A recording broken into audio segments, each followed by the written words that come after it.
And there's one here. Great. Couple up front.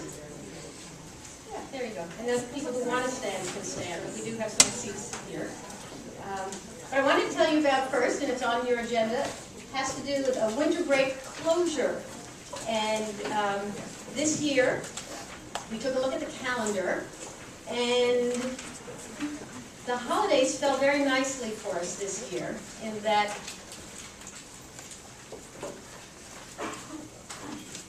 I'm just going to get to the calendar. There is a calendar. There it is. That the holiday falls on Sunday. All right? So Christmas and New Year's are on Sundays, and the celebrated holiday is on the Monday. And that gives us a neat Tuesday through Friday in between. Also this year, the first day of class is a full week after the New Year's celebration. So in past years when we've had a closure, departments have been very forceful in letting us know that they need time between the New Year's holiday and the holiday itself and the first day of school. That there are so many things to do to get ready. So the way the calendar fell was very, very graceful to us this year in that we can have our between-term closure and have 4 more days to get ready for the new term. So the senior administration took a look at that and said, and they said this in July, we would really like to have this closure. However, we were in bargaining. We were in bargaining with 3 unions, and the SEIU bargaining, as you know, takes place with all 7 schools, and furloughs were on the table, and we didn't want to do anything until we knew for sure if we were going to have furloughs or not. We didn't want to confuse things, and we certainly don't want to deal with any kinds of issues that could be a subject of bargaining. So that's why we weren't able to say anything until the tentative agreement was reached. And so now we know that in the tentative agreement, our SEIU union members will be required to take furlough days, and it makes a lot of sense for the organization, for PSU, to organize those closure days so that people can use their furloughs at that time, and it makes it very efficient for the organization, less disruptive. I'm ready to have hands going up here, and so we did make the announcement. So this is a closure, pure and simple, to allow for the university to, it's a scheduled closure, when the university will have a little less work, and people can be off at the same time. Right? So, questions about, yeah? One question, do we have time for furlough days then? Do you know what the language, even though things are not? Okay, so the question is, do we require, does PSU have the ability to require SEIU employees to take furloughs at that time? At this point, we're going to remain silent on it. The tentative agreement has not been ratified, and actually today's the last day for the ratification vote, and we will learn, I understand, about 5 o'clock today if it's ratified. So we're close. I don't want to jump the gun, and I don't want to say anything too far in advance, because not only do we need to see the official language of the contract that the negotiations culminated in, but we also have to have agreement with SEIU about the implementation. All right? What I can tell you is, this is our hope, that it's very similar to what we did the last time, which allowed every institution to determine how to handle it, and that we could direct people to the furloughs during that time, and that there will be what's called payroll smoothing. So depending on how many furlough days one would need, based on a tier of salary ranges, you would have to take at minimum 3.5 days per year, and a maximum, let me just make sure I don't misspeak, and a maximum of, it's 11 per biennium, so it's 5.5. Okay, so it goes between 3.5 and 5.5 per year, depending on your salary letter, if it's ratified. And last time, we were able to direct the furloughs to the closure, and we were able to smooth out the pay. So what would happen is, the payroll function figures out what 3.5 days equals in somebody's pay, and takes out that amount in a prorational calculation per month, smoothed out. so that you can take your 3 days at one time, and it's not that you would have 3 days of less pay that month. All right? We're hoping all of that happens again, but I can't tell you for sure. All right? Any other questions? Those were good questions. Okay, so that's the closure. Know that it's going to happen. It's on the website. It's a scheduled university closure.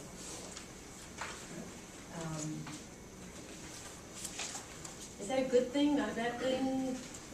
I'm not getting too much. I get a few nods. It's an okay thing. I've got some thumbs up. Yeah, moving on. All right. That was subtle. I'm trying to read the room. I don't quite understand what the... But aren't we going to have special meetings for what, for when collective bargaining is all done, like we've done in years past? When the collective bargaining is complete, when it's ratified, and when we have information for you, we will find ways to get that information to you. So there'll be a series of communications, whether it's back on the website, whether we can have meetings, whether... We don't have a scheduled Rascals meeting between now and the closure. Did you have something in mind for additional meeting?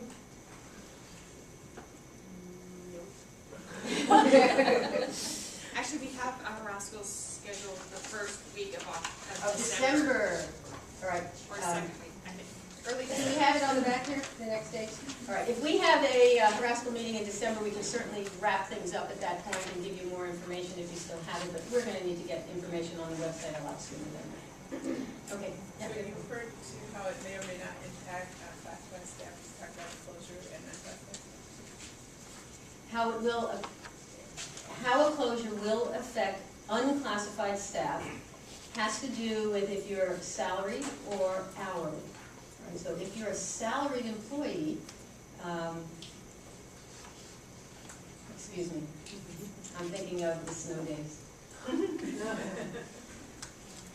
It will have to, if you're unclassified and there are no furlough days to take, it will be a use of hopefully the governor's day and leave time, okay, as we have done in the past. Excuse me, Kathy, so then AAUP is still in negotiation, as well as AFT. And again, I want to be very careful about talking about things that have to do with the bargaining table, but we're hoping that furloughs will not be something that we need to bargain with AAUP.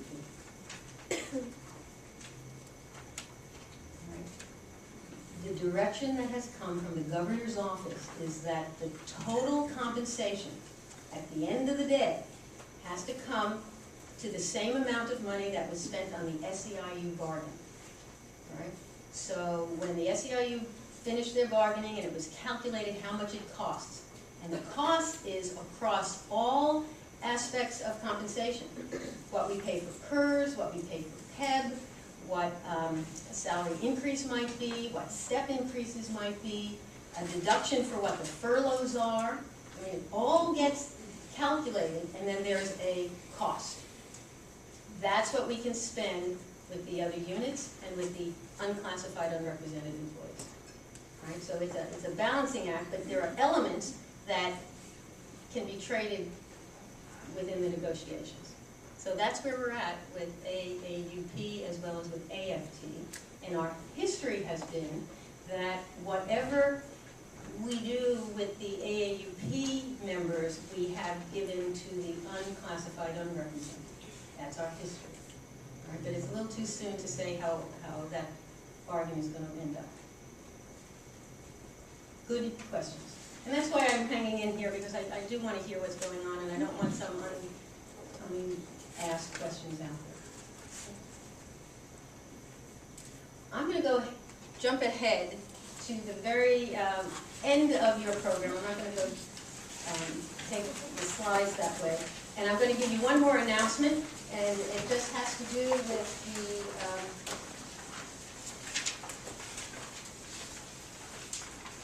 the SEIU bargaining status. because I'll cover it now. I've pretty much covered everything that I really needed to say. It's not ratified. I don't feel too comfortable telling you about anything on a definitive basis. But if you do have some questions, I will handle some questions. Bottom line, ratification vote is taking place, and it should be calculated by the end of the day, 5 o'clock. And then we'll know if it's ratified. Yes? Yeah, this is somewhat related. I've had a couple of retirees approach me about the PERS above, and they're feeling some pressure around that list being publicized. Is there any comment or any suggestion you might have that I could share with them? What's being discussed right now is that there had been a court-required, I think it was settled out, but that the courts determined that PERS needed to release information about their PERS members' benefit levels, okay, statewide, and that it was not public record protected.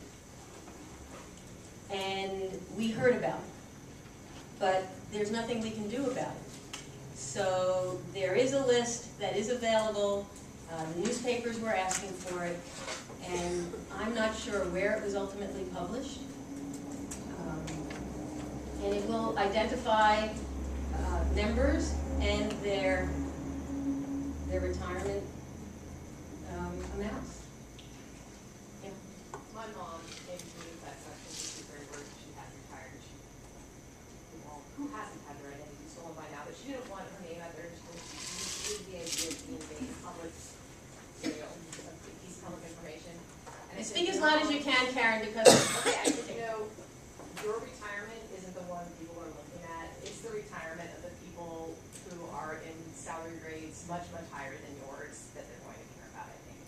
So I think that that's a piece of comfort, which is that, they're not, whoever they is not going to concern themselves with the average retiree. But they're looking at the double dippers. People who are working on campus now who are retired. And so what I've heard from the couple that have talked to me, people have talked to me, is that they would like to hear some statements from leadership around, these are important people that we hire back. They're not drawing benefits or whatever it is, but I think the public's perception is a negative one, and they would like to see somebody out front saying, hey, this is really how it is, or this is the reality. Instead of, there was a lot of bad editorials in Oregon Live, and people were just, very, very upset about it. So, I'll be happy to speak with our communications office, Chris Broderick and Scott Gallagher. The fact of the matter is, it is not illegal or wrong, and I don't mean to set this up in the negative, I'll switch it. It is appropriate for us to be able to hire PERS retirees within the rules that PERS gives us, which if you're going to work after retirement with a PERS employer, you can do so as long as you work less than 1,040 hours. And that's why we refer to those folks as our 1039ers, right? And as long as they're at a less than 0.5 FTE for the whole year, or they only work a portion of the year, this is perfect. And truly, I would be a very appropriate spokesperson to be able to say it makes sense. And it actually makes sense to the state, because when these people come back, we're not having a brain drain. So we're getting the services and the expertise here where we need it, and we're not paying out benefits anymore. But that's So- not what's being heard. That's not what's being heard, that's right. So I'll mention to Chris or to Scott, and if, sometimes they just want the news to die down, Right. and they get to make those calls. But it's a good question, and obviously you're informed about what's been going on. Yes? I would just say, some of them do get some benefits by staying on, is that not true? She meant retirement benefits. We don't have to continue to pay up to the retirement, which is a significant portion of the OPE cost, as many of you You're right. budgeters know. But some folks But are on a 9-month term of service and could still have medical benefits. Right. Right, which is a very significant portion of OPE too. We are not alone in doing that, though, and that's been practiced since before I got here. It still makes sense. Anyway, is that it for me? You're gonna kick me out? And then what I'd like to do is introduce our next speaker, Carrie Gilbreth, our Associate Director for Benefits and Leaves and our front reception area. Thank you, Carrie. Thank you, Kathy. Good morning, everyone.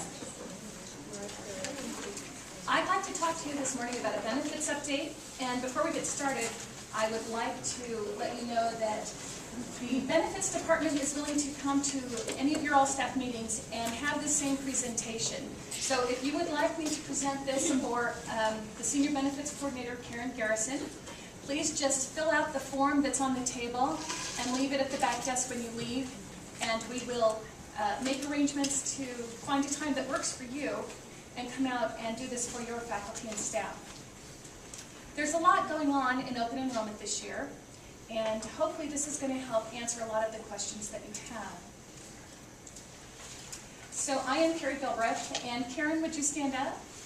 Karen Garrison, our Senior Benefits Coordinator, is very knowledgeable in this area as well. Either one of us are able to answer your questions, and I encourage you to call us if you have any. So what's new for open enrollment? Well, there's a lot. The first thing I want to be sure that everyone knows is that open enrollment is mandatory this year. You must enroll during open enrollment. This is to provide coverage for your dependents, choose your medical and dental plans, and help improve your health by engaging in the health engagement model. What's very important to remember is if you don't enroll during open enrollment begins this Saturday, October 15th, and goes through November 15th, then you will be defaulted into the employee-only PEB statewide plan. Your dependents will not be covered. You will have a $20 deduction on your paycheck because you did not indicate that you would participate in HEM, and you will have a $25 deduction on your paycheck because you did not indicate that you're not a smoker. So there's some really important changes this year that really require you to go ahead and participate in open enrollment. Let's talk a little bit about the health engagement model, the HEM. PEB has added the HEM as part of the PEB Members' Choices for 2012. And the board is implementing this as a means to improve everyone's health.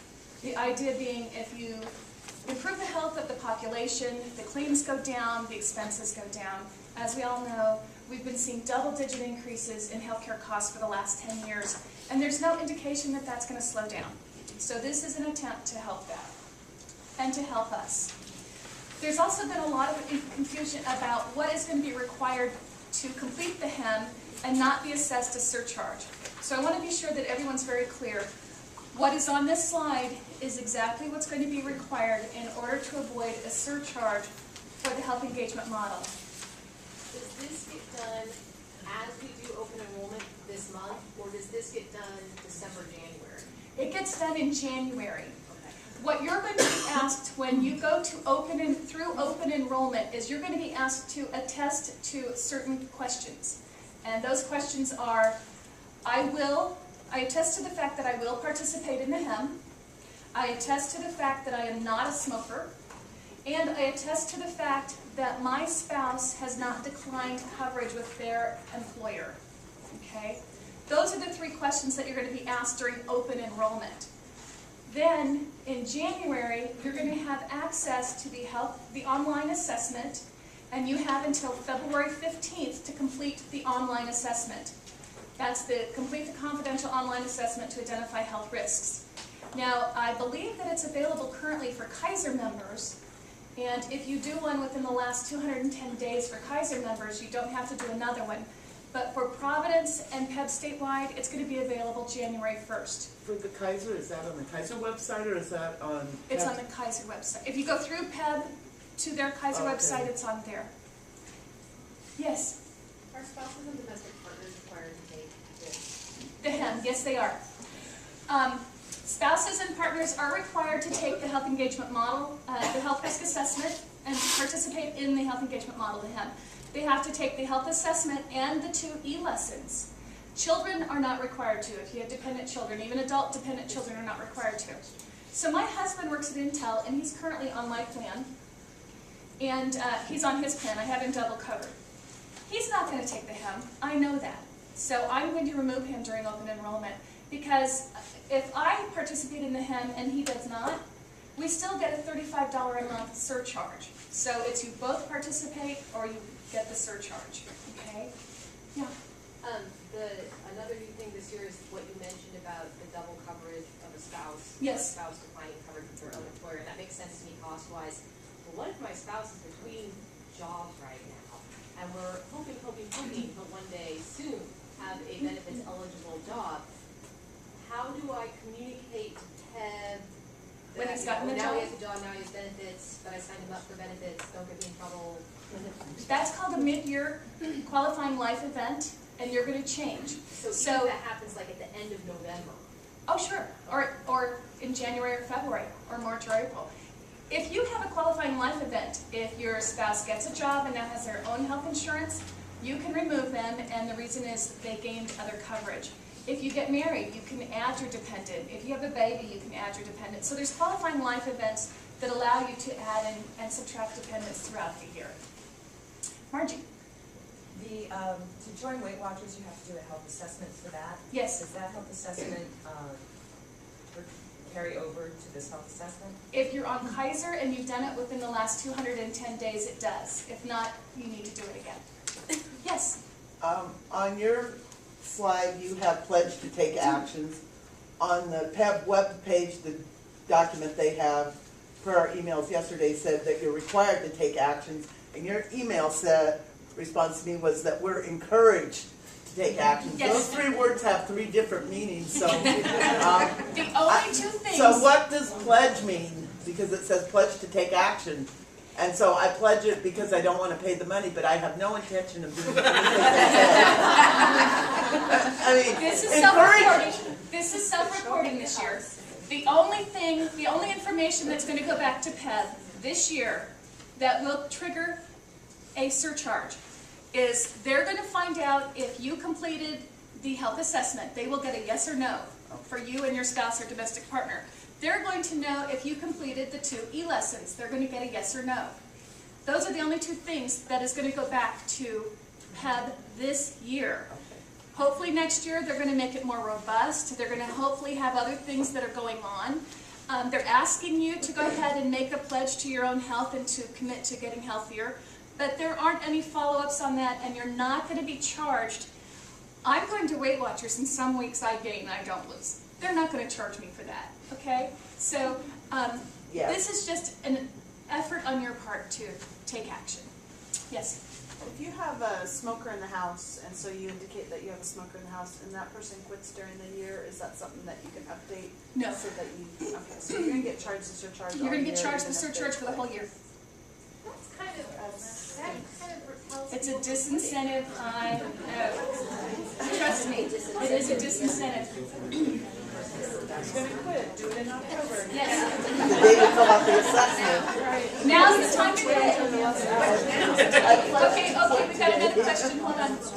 Dependent children who are adult, Yes? 21, 24 years old, do they need to take this? No, just you and your spouse or domestic partner. Dependent children are not required. Okay? Let's go on. I see one more question, and then we're going to go on. Is PEB or somebody else going to send a reminder in January or February that's saying, hey, you guys, you didn't do this, didn't do that? I'm going to send reminders. PEB's not going to. I'm going to send reminders. They're not sending reminders. They're just going to put the charge on your paycheck. But the reminders will be coming from me. We've got PSU taken care of. Thank you. Yeah. So participation in HEM is optional. However, failure to participate will result in a monthly surcharge, $25 for single person, $35 for member and spouse. And remember, member and spouse both have to do it. It's not one or the other. If you do it and your husband doesn't, like in my example, we would still be charged the $35 a month. PEB will have alternate options for those who cannot participate because they're out of the country or on military leave. If you need assistance for an ADA accommodation, please contact me. They haven't set up anything to assist for ADA accommodations. And so we're trying to help people one-on-one in HR. So please contact me. So let's talk a little bit about the surcharge, because this is another little tricky thing you need to know. So when you enroll, October 15th through November 15th, if you say, I know I'm not going to participate in HEM, I'm not going to take the time to do the health assessment, I think it's a little too invasive, and I'm not doing the e-lessons, you're going to get a $20 charge on your paycheck starting January 1st. It is pre-tax, but it'll be for the whole year. So it's repeated every paycheck, it's not a one-time. It's not a one-time deal, it's $20 a month for the whole year. And if it's you and your spouse, you'll get $35.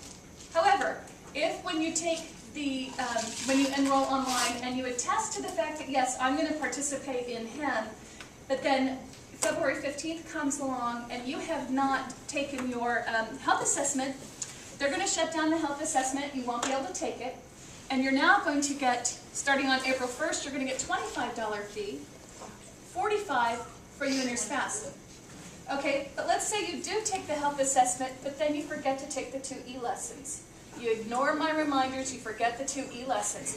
Come September 1st, you're going to have $60 out of your check for the rest of the year, and $105 for your spouse and your domestic partner. And there's no chance to cure, okay? So it's really, really important that you watch for my emails.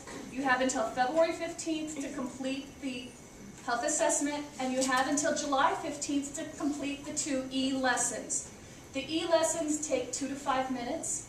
You get to pick the ones that you want. You don't have to go with the ones they recommend, but you just have to do 2. When you complete it, there's a little certificate that you can print out to show that you did it. And hang on to them, because then if you end up with a charge on your paycheck and you call me, I'm going to ask you, did you get a certificate? Because that certificate is going to be what I take to PEB to say, they completed this, don't charge them. Okay? Yes? What was the date for the e-lesson? July 15th. When do they open? They open January 1st. Yes? Did you say For July the opt-out, you have employee only or employee spouse attendance. What if I drop my spouse or became Then you're just the employee only. There's a hand in the back. Yes, sir? I just want to make sure I understand, so if you opt out of HEM, you still get penalized for no less? If you opt out of HEM as an employee only, you're going to get charged $20 a month for the rest of the year. That's just straightforward. Straightforward. The other stuff doesn't matter at all. The other stuff doesn't matter at all. That is correct. Okay? So you save money. Yes. I know this sounds like a big time, but go back No, to you're the not. previous You're slide. not. You save money by just not doing HEM at all, rather than saying you're gonna do HEM and then not doing the other things. Yes. Okay. You don't get charged at all. Yeah. If it's 240 versus 225 or something. Yeah. Okay, yeah, so you get penalized if you fail. Yeah. The other question I have about this, though, is if you want to enroll on this HEM and do the e-lessons, are we authorized to do that on company time? Yes. The e-lessons will take 2 to 5 minutes. And we do that on company time? Yes. Yes. So tobacco use has more or less been taken out of the health engagement model because you indicated during open enrollment, not during this. So Correct. there's a $25 tobacco charge that is on top of this. On top of if you this, indicate yes. That you're a smoker. That is correct. I have a question.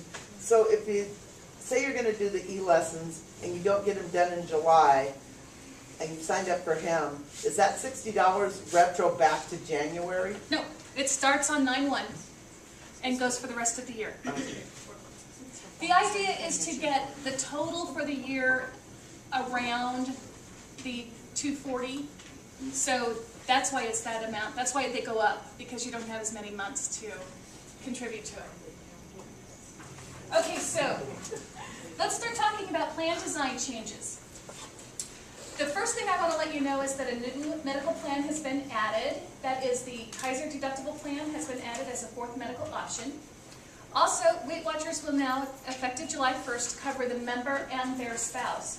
So if you're going to Weight Watchers and it's being paid by PEB, which is a wonderful benefit, I was doing a little research yesterday because we're having an open house for Weight Watchers at work tomorrow.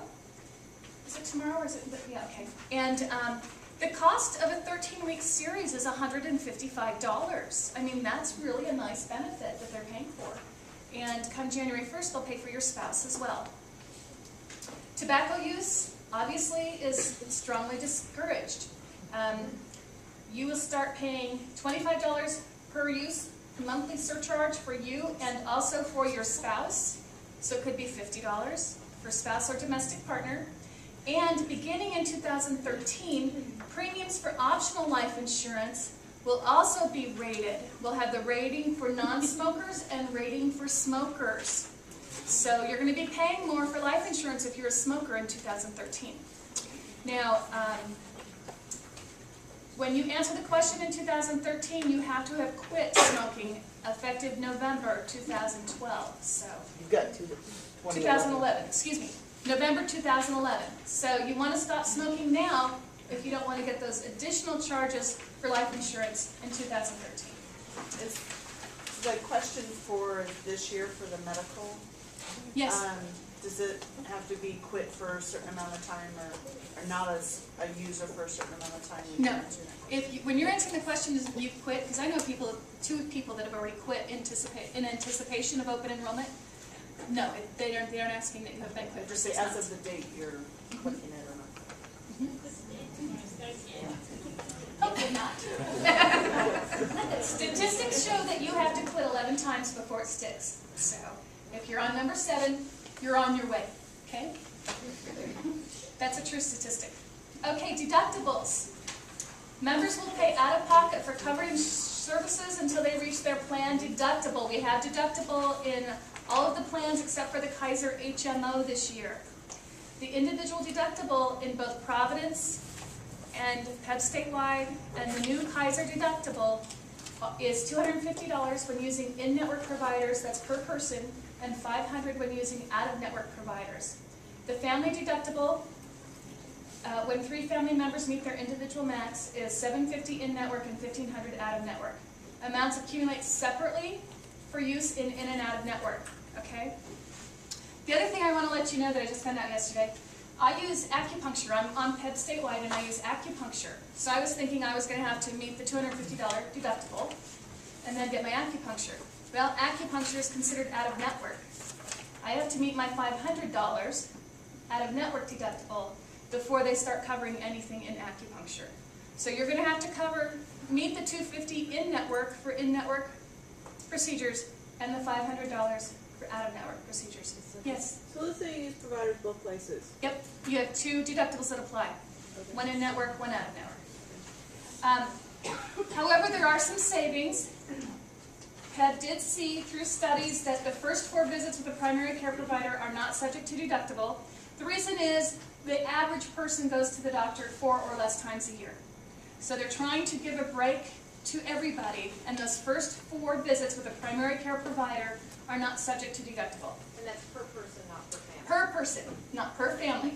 Also, no cost for chronic care office visits, and those include asthma, diabetes, cardiovascular disease, and congestive heart failure. So there's no cost at all for those. They want people to go in and be seen when they have some of those chronic diseases. Yes? So the first 4 visits aren't subject to the deductible, but lab work is? Yes. Yes? If you just drop your coverage, how much do you get anymore on your paycheck? Do you get anything back? If you opt out because you have other coverage, right, you will get an incentive. Yes, and I've got a slide on that. We'll be getting to that soon. Out-of-pocket maximum has also gone up by $500 for individual and $500 or $1,500 for family. After a member has paid out-of-pocket maximum, the plan fully covers eligible claims.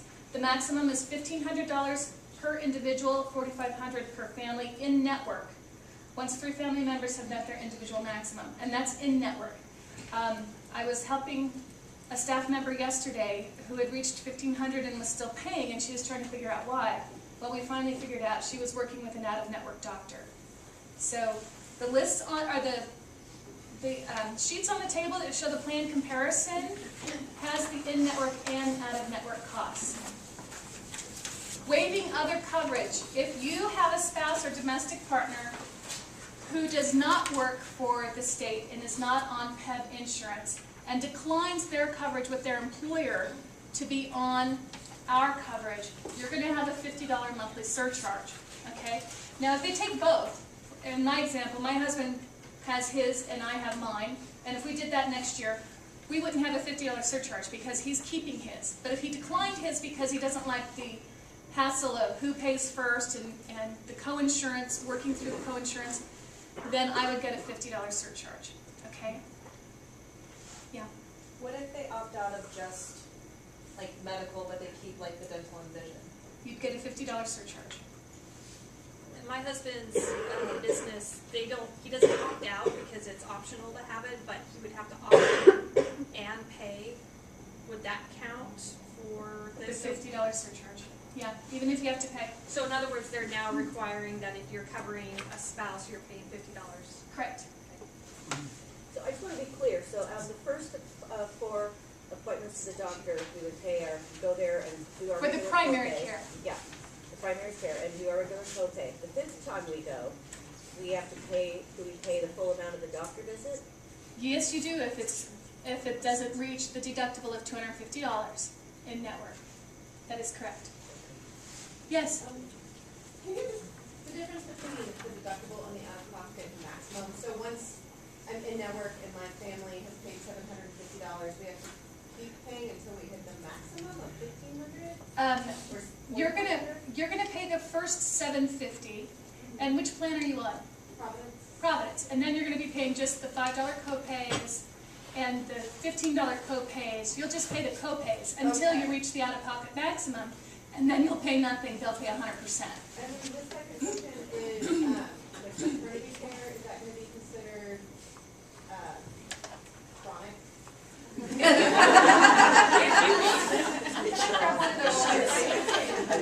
Thank you. So if you look at maternity is on here, and I'm not wearing my glasses. Maternity childbirth. If you look at the list for maternity childbirth, okay, in PEP statewide, it's 15% in network, 30% out of network. It's 0 if you're on Providence. So, But is that covered, like if you haven't reached your deductible? well, in Providence, it's 0, so you don't have to pay anything. But the other two, then, yes, you would have to pay your deductible. So, the individual deductible is $250. Correct. Do they pay a percentage of your charges then until you get to the $1,500 maximum? How does Yes. that work? That will You're work.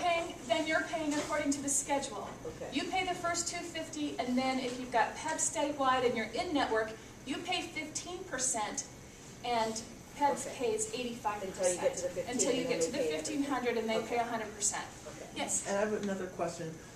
I know Kathy said the SEIU contract hasn't been ratified, but I understand that there's gonna be a percentage that people are paying, And we're going to and that will probably pass on to AAUP and UNS. And so if I'm figuring, just as an estimate, because I have no idea, 5% on top of the deductibles, is this table on sheet 2 what I would have to figure that I would also be paying 5% of? Yes, and we'll get to that.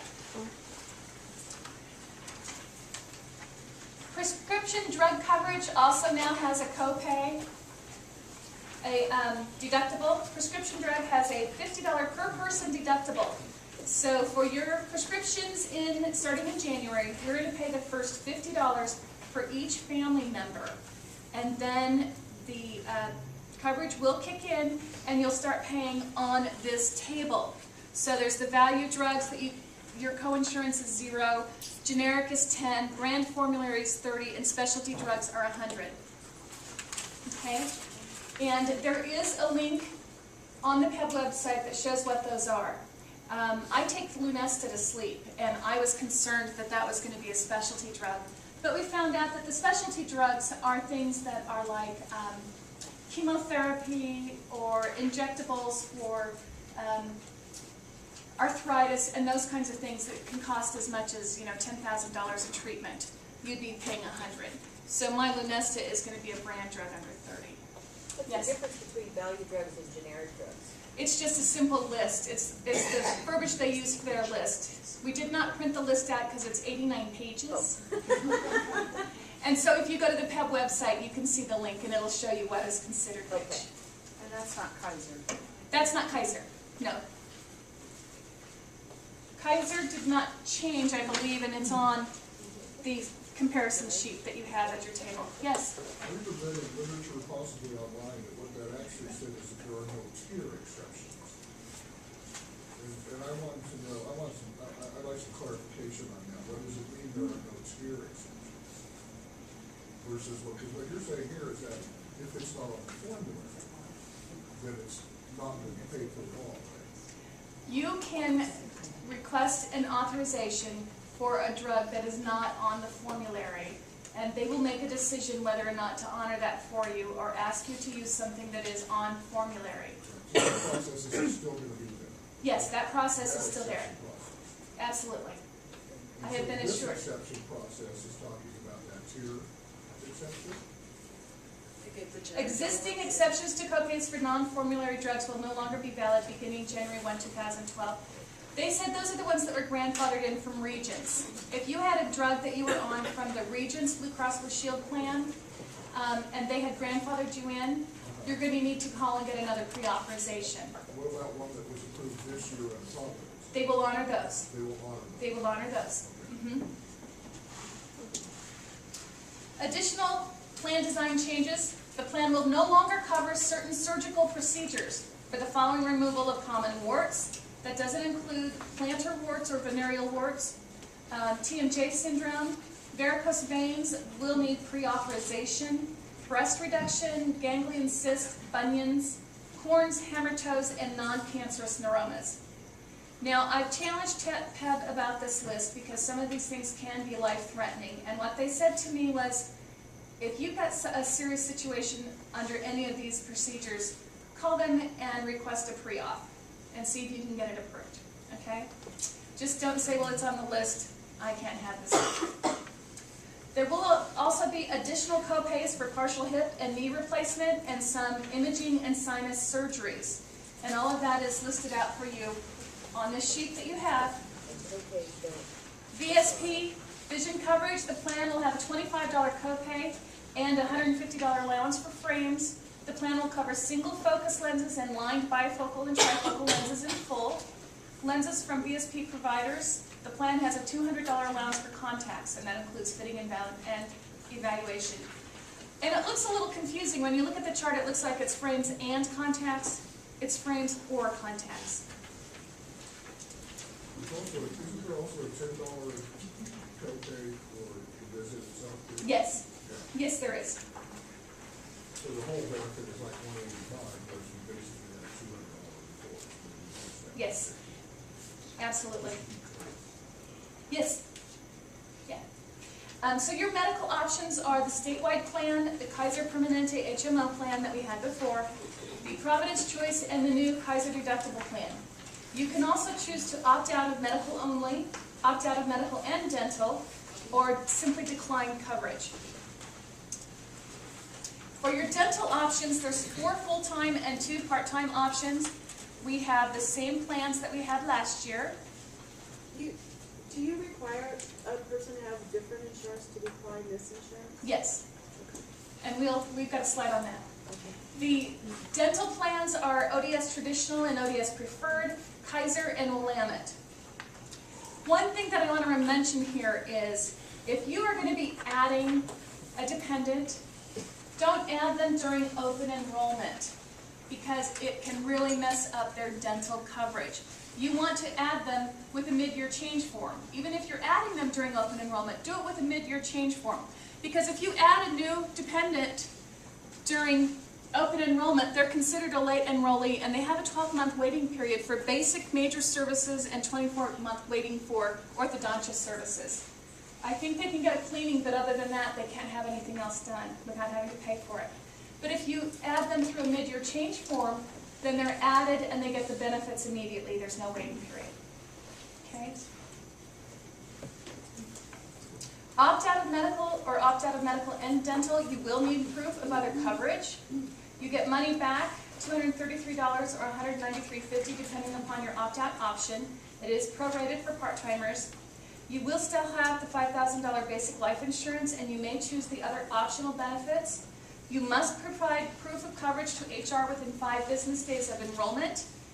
You can use your plan ID card or a letter from the other employer. How to enroll. You're going to register online. Yes? Those dollar amounts, sorry, per month or per year? The 233. That's per month. You're going to register online on the PEB website. If you go to the HR website and go to the benefits screen, it has the PEB homepage right there. You can just click on it. You can select register here if you haven't logged on into your PEB account before. If you have logged on and you don't remember your password, you can get it now if you've forgotten your username or password. Open enrollment starts this Saturday. We encourage everyone to go in today or tomorrow and check that they know their username and their password. So on Saturday when you go in and you are able to get access. There's not going to be no one around this weekend to help you with that, so you would have to wait till Monday. So it's always a good thing to check. You want to be sure that you can get in, and then you also want to be sure that the information that PEB has for you is correct. Your mailing address and your email address, because they are still sending information out to your home and sending out emails. Then on Saturday, you can go in and register with, or enroll with no problem. You want to use a PC, a Mac will work, but it doesn't work as easily. The Internet Explorer is also helpful, and you want to unblock the pop-ups. Enter your name, date of birth, and ID. Use your PSU ID, not your social security number. Select and answer your security questions. Check your personal information and update your contact information. Per PEB, do not use open enrollment to add new dependents or remove individuals who've lost eligibility either before or during the open enrollment period. Use the mid-year change form. That will help you avoid some of the problems like we were discussing earlier with the waiting for dental care.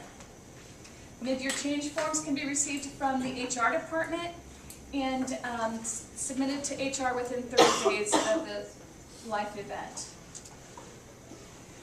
Once you've signed on, you can make your plan choices.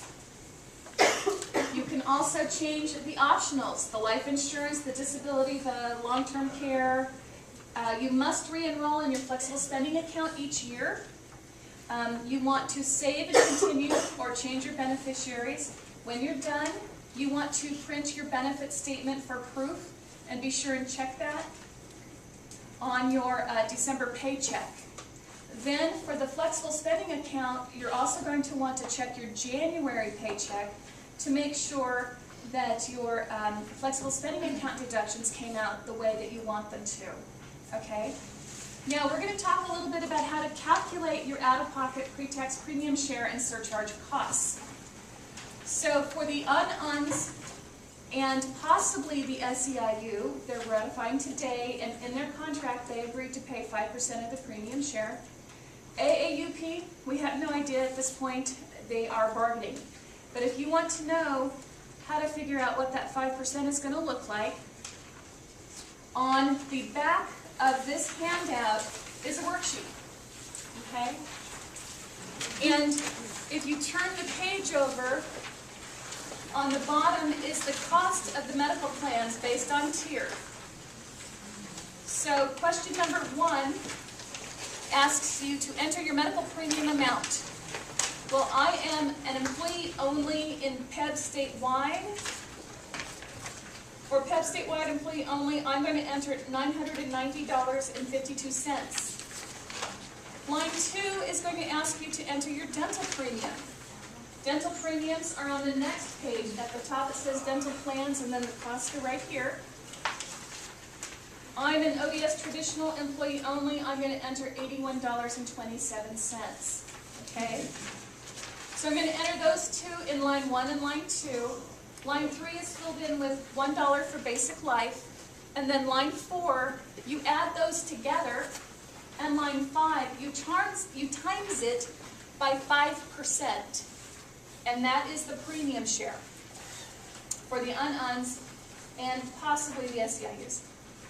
Okay, then the rest of the questions on here have to do with surcharge.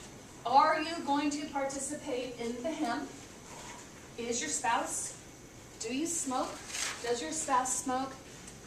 is your spouse declining other coverage? You can go through, answer the questions, and fill in the dollar amount that it asks you to, and at the end, you can get the total for the premium share and the surcharges that you can anticipate will be on that December paycheck.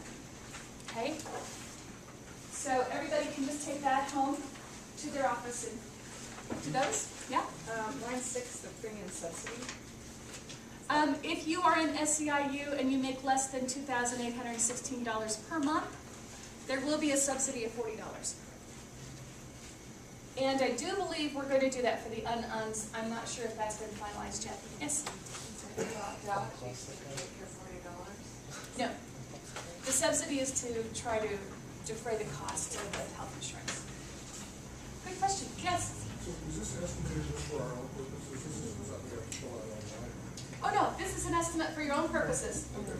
No. So, that leads into the question, if it costs me $990 to insure myself, why is it that if I opt out, I only get back $200? It's not 100%. It's not 100%. Well, it's not even close to 100. Nope. You're right. You're right. So, It's a money savings. It's a money savings proposition for those that opt out. Studies have shown what amount of money incents someone not to be double covered. And so yes, it's a savings for the university. Because you're not paying it anymore. It's paid for it. Now, this first time at 5%. So up until now, it's all been 100% paid by the Oh, but that's, now you're making it say like that's a freebie, that's probably what benefits. Right, but it's Okay. not being, so, paid by you. Hang on just a minute. Pay out my salary. I mean, that's all, that's all. Karen. Part of the benefit. Sir, hi. That 233 you're talking about, that's if you were to opt out of both medical and dental. I understand. See, your HIM requirements are tied into your medical enrollment. If you're not enrolled in your medical enrollment, you don't have to complete the HIM.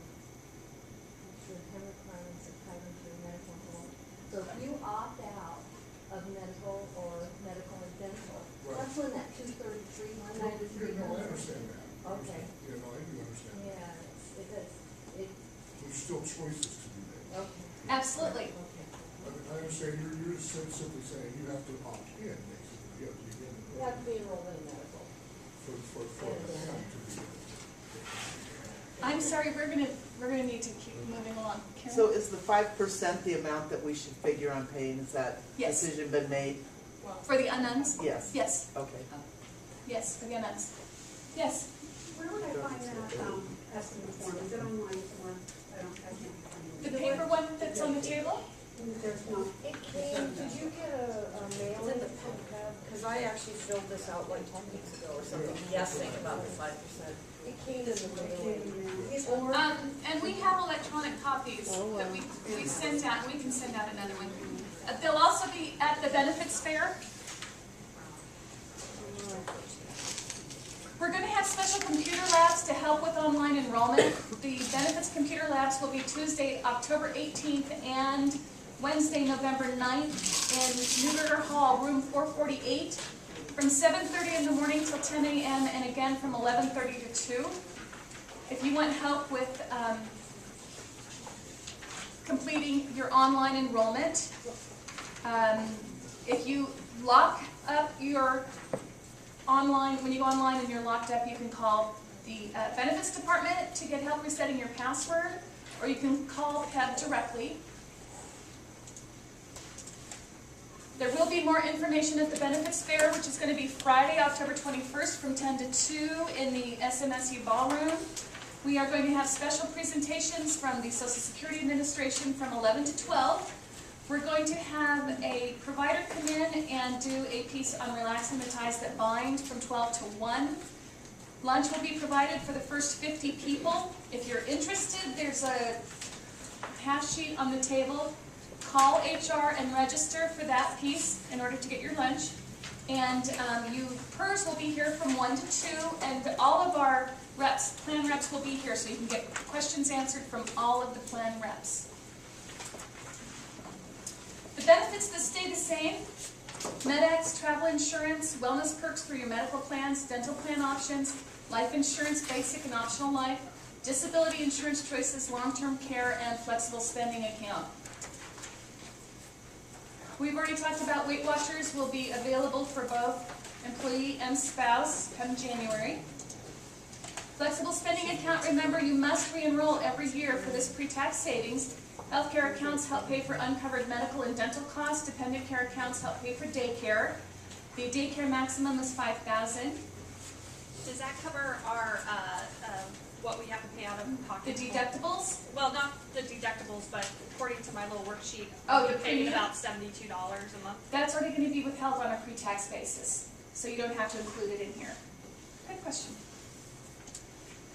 And look for PSU emails. We've got 2 more flu shot clinics coming up. We had one already. Had about 600 people go through the flu shot clinic. The next one is going to be during open enrollment on Friday, October 21st in SMSU 294 from 8:30 to 3. Another one on Monday, November 7th from 10 to 3 in SMSU 328, 329, right where we are. And we are continuing to get updates from PEB. We have a regional meeting from PEB today. A PEB member is going to be here. I just listened to it online on Tuesday, and there were updates I didn't know about. If you get a chance to go, it's today at 1 o'clock in room 333.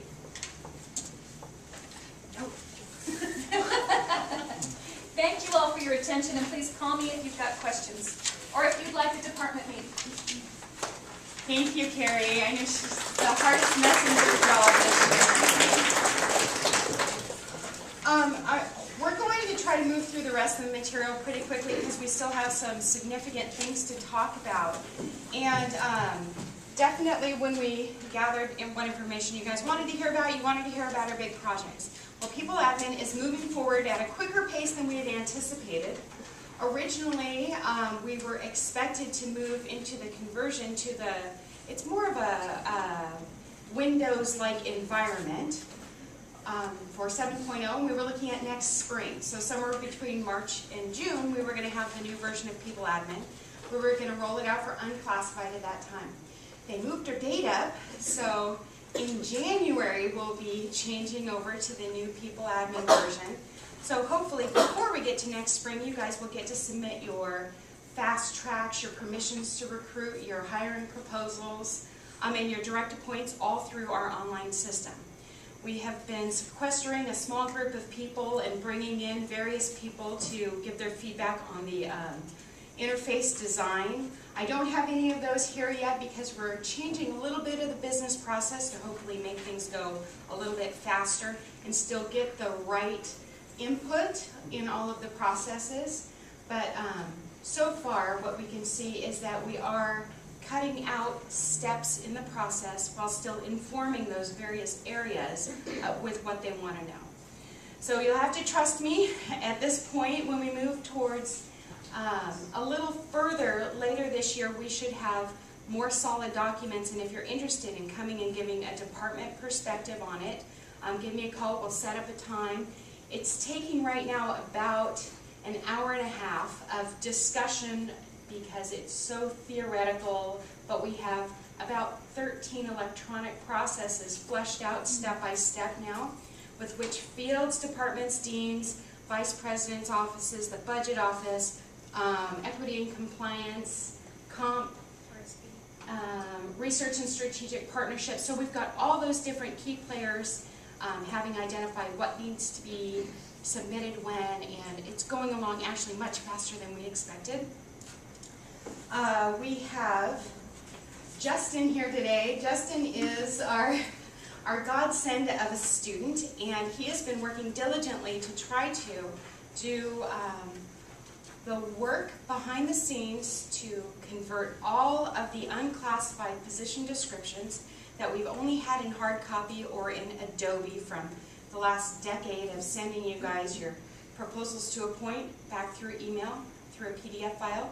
He's been converting those over. At this point, he's converted more than 1,200 of them. And so that, yeah, yay, yes, He has also gone and dug through personnel files for the ones that we didn't have in the electronic form, and he's pulled 550-ish out of the personnel files, and there's still more than 500 that aren't in our scanned versions and aren't in the personnel files either. So, what he has for you, and when we're all done with Rascals today, on the way out, if you guys could check in with Justin, he has the grand list, and we've done some querying of Banner for who we think are your current employees, because those are the only position descriptions we need to input in the system. There's no reason to put in a position that you no longer have, right? And there'll be a little bit of coding on it. So the people who are not bolded, we've got their position description. The people who are bolded, we need you to send us the position description. And some of the bolded ones, we might have a copy of their position description, but it's so very scant. It says, instruct classes. It's a little difficult to complete a whole position description when that's all we have. So we might need your help if you have a little more information to give us, because we're going to start the process. We've still been testing and tweaking and testing and tweaking the electronic position descriptions in people admin for faculty and administrators. But they are so close to done. It's very exciting. And and there's a third group of names listed on here that are in italics. We just got another set of data last night. We incorporated it into the spreadsheets, but he hasn't been able to go through the process of checking to see do we have the electronic version or not. So, yes? So, Maria, what's the purpose of this? If we are getting ready to fill a position, then there's a job description on file, in effect. Yes. So there's a starting place. There's a starting place. But if we want to tweak or you'll be able to tweak. revise. Yeah, when you go to refill a position, we would always encourage you to look and make sure that the way the position description is written still meets your department's needs, that you haven't reorganized the duties anywhere else, that maybe you've added things in that weren't incorporated in the first version of the position description. All of those things you'll still be able to modify, but you'll have the starting point. And it's a pretty quick process to put a position description into the system, but we want to give you all the help we can. So instead of, Karen Yell, yay, after 6 years of poking and prodding, has entered all the classified positions, okay? Because we didn't force all of them in the system in the very beginning, so we've had this straggle effect, like, oh, is there a position description in there that I can try to refill or not? And so we're going to do that right up front and hopefully get all the full-time unclassified in there by January. Cliff? Now, so did I hear you say that the PTRs and the PTAs are going to be part of this? They are. So that you'll actually be able to go somewhere and retrieve fully signed notices of appointment and supplementary letters of offer? That is the goal. So we have, I'm a little afraid because we're kind of pushing the envelope with people admin. But the goal is that in the end, one of those people admin reports where you can press a button and it pops you up a people admin report, that report is going to take all the elements and pop it into the letter of offer template, and all the elements, and create your letter or your supplemental letter for your tenure offers. And it's for fixed term, it will populate the letter and their position description. So it should save you a tremendous amount of time. There won't be entry at permission to recruit and proposal to appoint and letter of offer, okay? It'll all be wrapped into the system to flow right through and stop all the extra entry you guys have to do. Chris? Will it be able to be modified? Will it be able to be modified? Yeah. There's debate over that. One of the ways we can get out of having loops of reapprovals is by making it non-modifiable, okay? And what we've had happen, and I'm sure it's none of you here in the room, is that we've sent back something to a department in our PDF expecting them to modify the offer, by all the authorities who have reviewed it and made their modifications, and then we've scanned it and sent it back, and lo and behold, we get the offer from the department, and none of those changes have been made. And that has committed us to some things that we shouldn't be committed to, And as you all know, when it's a tenure track or a tenured appointment, we're committed for a very, very long time. So that's where the debate is. Should the department have flexibility at that point, or they pitched it in the first place, and then they got approved for this stuff, so why would they need to change it again in the end? The system will be configurable, so we'll be able to change if something's not working in it, we'll be able to continue and change the business process aspect. That's for sure. Cliff? Just one more, kind of in line with that, because once you get approved, say, letter of offer back from the job, then you actually go into negotiation with the department member. Wait, I'm sorry, I couldn't hear that? I'm sorry, once you get, say, an approved letter, you get it back from you guys and it says yes with these edits. And then so we make those edits, and at that point, then we go to the Well, the idea will be that you will have discussed and negotiated and filled out your supplemental letter. Most of the schools and colleges here have all of that in their proposals to appoint. I would be surprised if you guys didn't have that in your proposal, because the provost office reviews all of the supplemental letters very closely, which is usually the negotiation, you know, the course load release, the graduate assistance for a certain amount of time, the lab set of the computer, that sort of thing.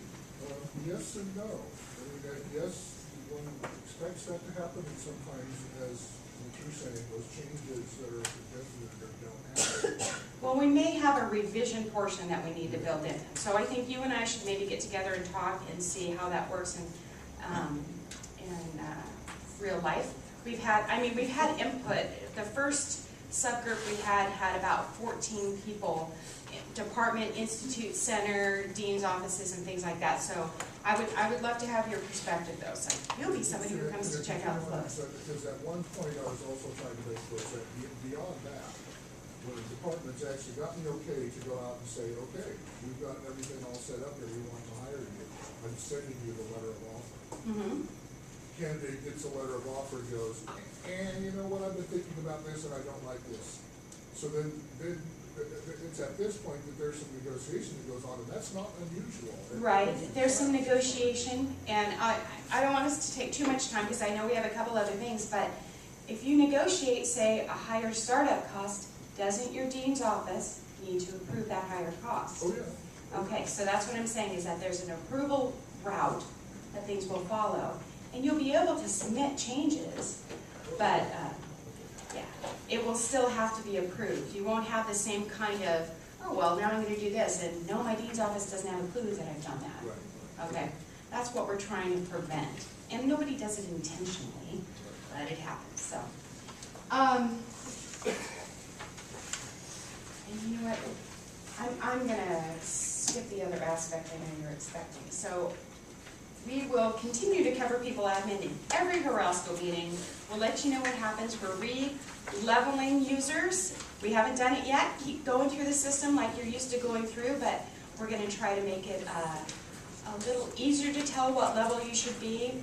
And if you're a proxy for your department chair, then guess what? You get to go in at the department chair level. And that way we can see it's really you, and not you logging in as your department chair, which also happens sometimes. So, I'm going to bring Mercy up here, who has taken over the Charitable Fund Drive.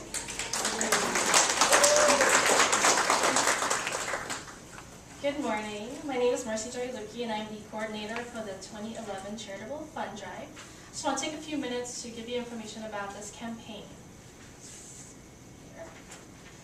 For those of you that are new to our campus, the Charitable Fund Drive is a state-approved program that provides employees with a simple, easy way to support nonprofit organizations around the state.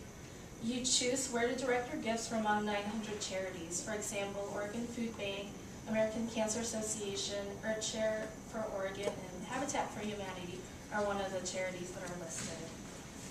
You choose where to direct your gifts from among the 900 charities. This is also a great opportunity to learn more about the resources and services around our state.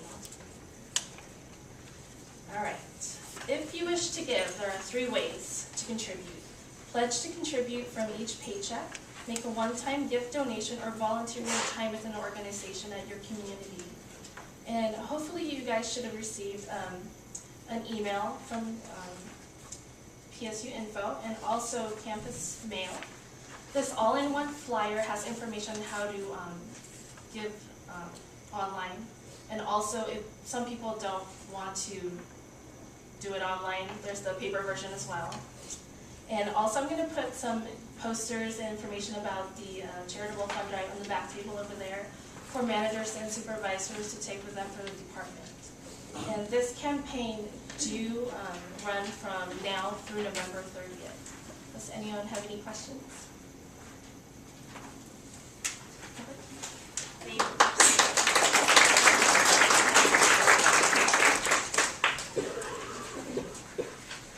So Kathy had gone over the announcement about the SEIU status. I just wanted to cover three quick announcements. The first is that starting in January, that would be January 1st, the minimum wage goes up to $8.80. So all new letters of offer that are going to be issued after January 1st need to have that minimum rate. Those existing employees who may be below that, they will be automatically updated in the system. And keep in mind that also pertains to your student employees. And before I do the letter of offer update, which I'm going to bring up Don Boatman for, I wanted to announce our newest employment coordinator who just joined our team at the end of last week, Wendy Ware. So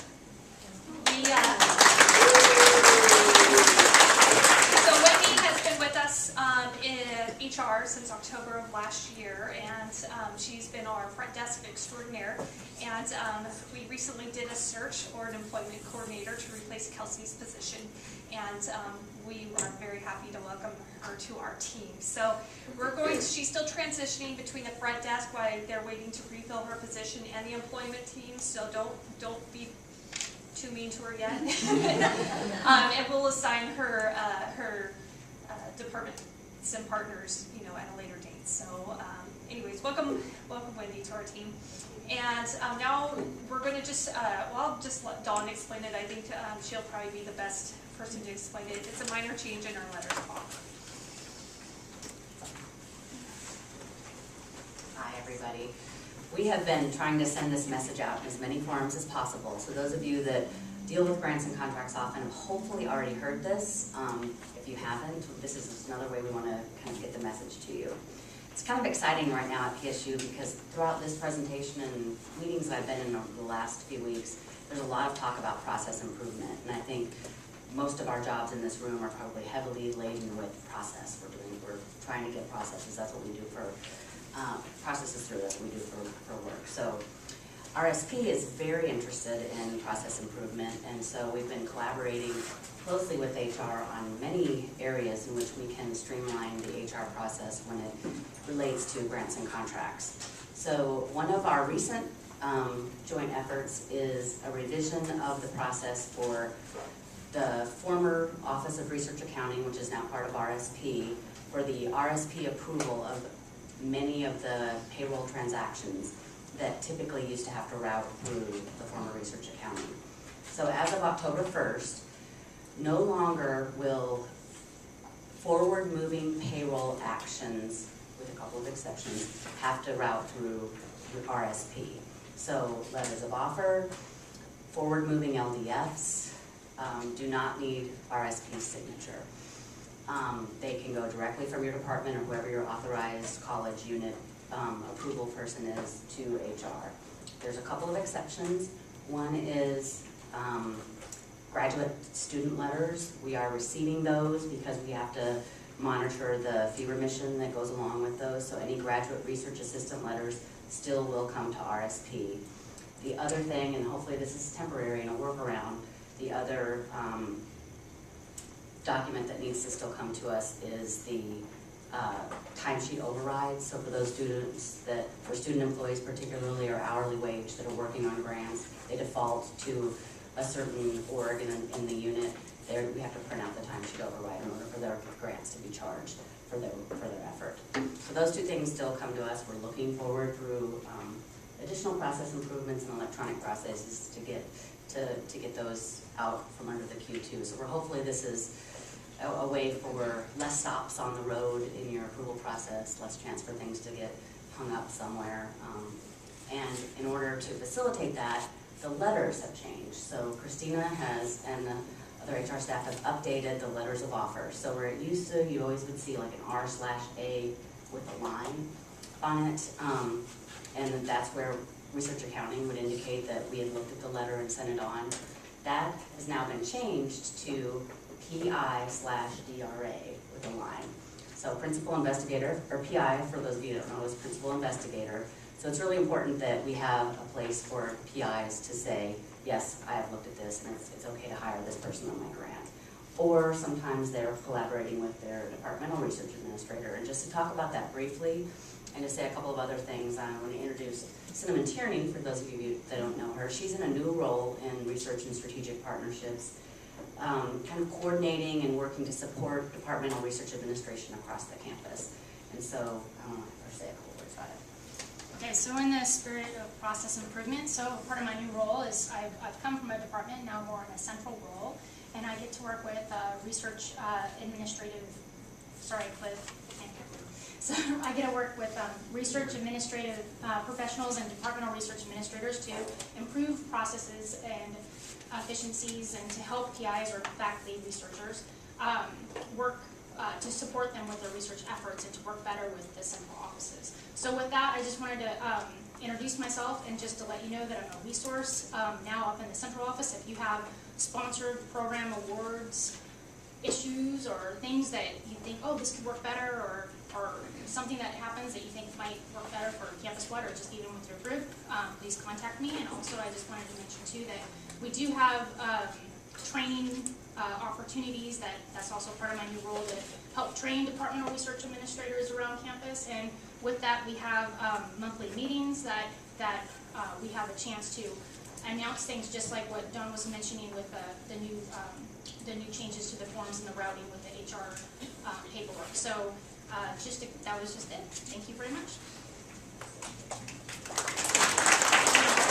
Okay, so if you have questions as we're working through this process, because every process improvement has its own kind of quality review to it as well. So Cinnamon's really a good point of contact because we're meeting regularly with HR to make sure that things are working right and everything that we have as far as our process documentation is clear. So, yes.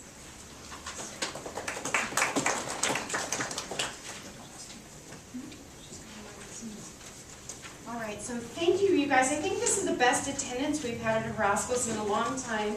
So I'm glad to see all your faces here. And I want to thank Amy because Amy Wood is the one who makes sure that we have these every month. She keeps on all the presenters so we get her materials and get your reminders out to you. So thank you so much for coming. We'll send out your reminders for the next one in early December. And please remember to stop by and meet Justin and get your list for your department. Thank you.